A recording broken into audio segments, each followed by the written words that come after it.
All right, we're going to try this again. I'm supposed to get on a flight home this morning, and hopefully that does end up playing out because I'm ready to get home, ready to get back in the studio, and we have a lot of important things to talk about because what we're seeing for ADA right now is some reversal candles being printed. We're seeing a lot of green around the crypto market. Hopefully this is something that I bring home with me. We'll see as the day goes on because we need to talk about tomorrow.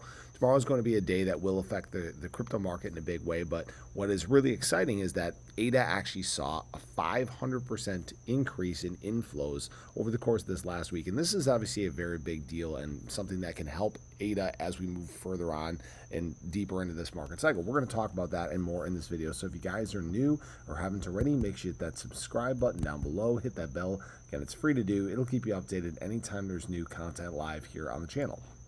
So looking at the ADA charts right now, guys, this is exactly why we don't panic, we relax, we just understand that there is some ebbs and flows in the crypto market. It's not always straight up and to the right, and what we saw yesterday on yesterday's daily candle was not great price action.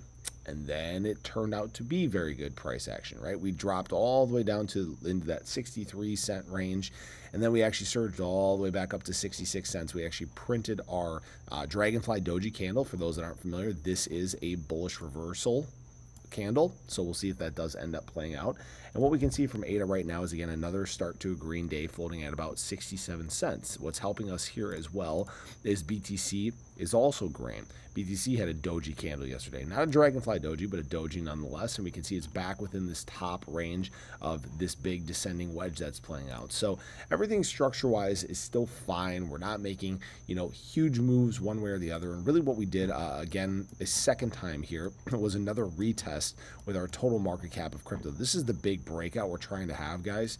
And you guys can see we touched the bottom of this. We're slowly working our way back up here again. So a little bit of positivity can go a long way here. Now, what we did see a 500% increase in over the course of this last week was ADA institutional inflows. So we had gotten to a week prior to that was pretty quiet, 0.1 million in inflows, so just $100,000 added by institutional players. But over the last week, they added 600, almost, what was that, $0.6 million in inflows in ADA. And now this doesn't really seem like a large amount, and you have to understand that when it comes to institutional money in ADA, there is not a ton there right now. We know that some institutions are adding behind the scenes, but really where this is going to accelerate in a big way is when we actually do have the approval for an ADA spot ETF, which, if you guys remember, we have had filed for by Grayscale. Still waiting on a decision for, but we know that institutions right now are trying to pick up assets in a big way.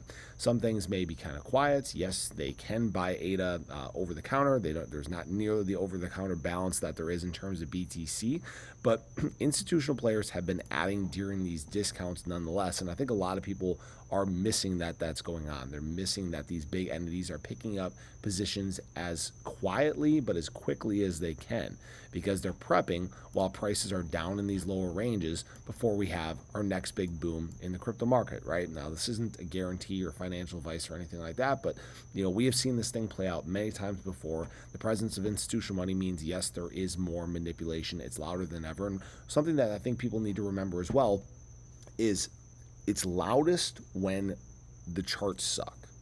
And the reason why is we don't have that insane buying pressure that we normally see during a big alt season or while adoption is taking place, right? It's very easy to manipulate things when volume is low and people are fearful and uncertain and have tons of questions. So that is why we're seeing it here more than ever. Now, that being said, we obviously know tomorrow is Liberation Day, right? Tomorrow is the big day that tariffs will be implemented here in the U.S., and frankly, it's probably going to be a big nothing burger. You're not going to see much change in your daily life tomorrow.